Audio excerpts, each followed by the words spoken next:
एक बेटी ने एक संत से आग्रह किया कि वो हमारे घर आकर उसके बीमार पिता से मिले और उनके लिए प्रार्थना करे।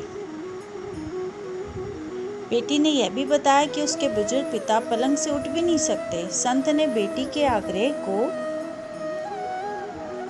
स्वीकार किया।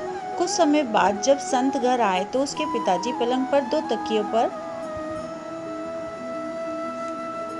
सिर रखकर लेटे हुए थे और एक खाली कुर्सी पलंग के पास ही पड़ी थी।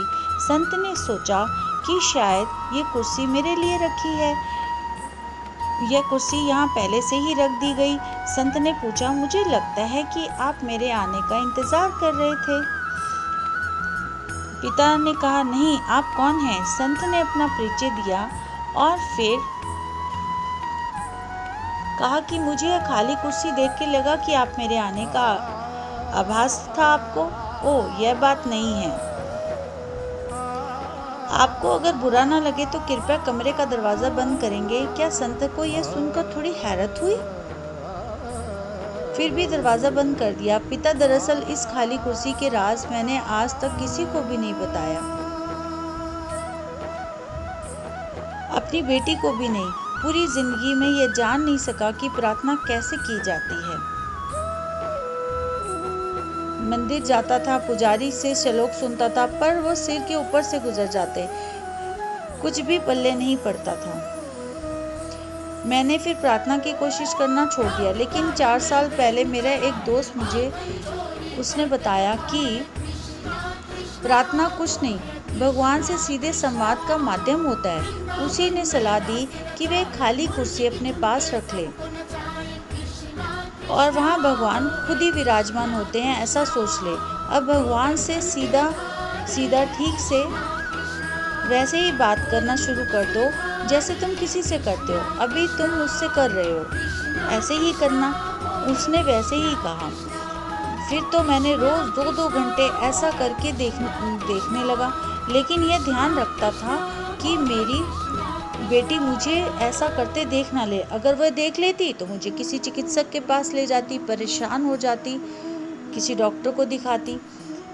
यह बात सुनकर संत ने बुजुर्ग के लिए प्रार्थना की, सिर पर हाथ रखा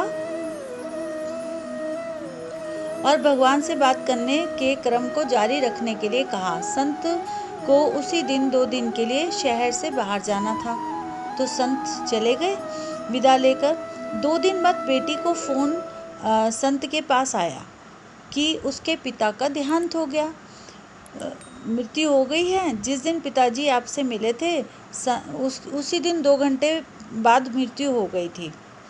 उन्हें प्राण छोड़ते वक्त कोई तकलीफ तो नहीं? संत ने पूछा। बेटी ने जवाब दिया, नहीं, मैं जब घर पे काम पर जा रही थी तो उन्होंने मुझे बुलाया, मेरा माथा चूमा। यह सब करते हुए उनके चेहरे पे ऐसी शांति थी जो मैंने पहले कभी नहीं देखी।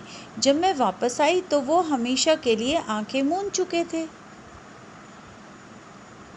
लेकिन मैंने एक अजीब सी चीज़ भी देखी। पिताजी मेरी ऐसी मुद्रा में थे जैसे कि वो खाली कुर्सी पर किसी की गोद में अपना सिर झुकाए हों। संत जी ने क्या कहा सुनकर संत की आंखों में आंसू निकल गए।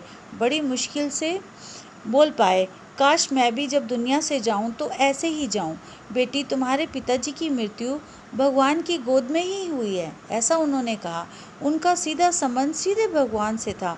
उनके पास जो खाली कुर्सी थी ना, उसमें वे भगवान की गोदी में बैठते थे और वे सीधे उनसे बात करते थे। उनकी प्रार्थना में इतनी ताकत थी कि भगवान को उनके पास आना पड़ा। आकर्षण शायद अनेकों के लिए हो सकता है, समर्पण किसी एक के लिए होता है।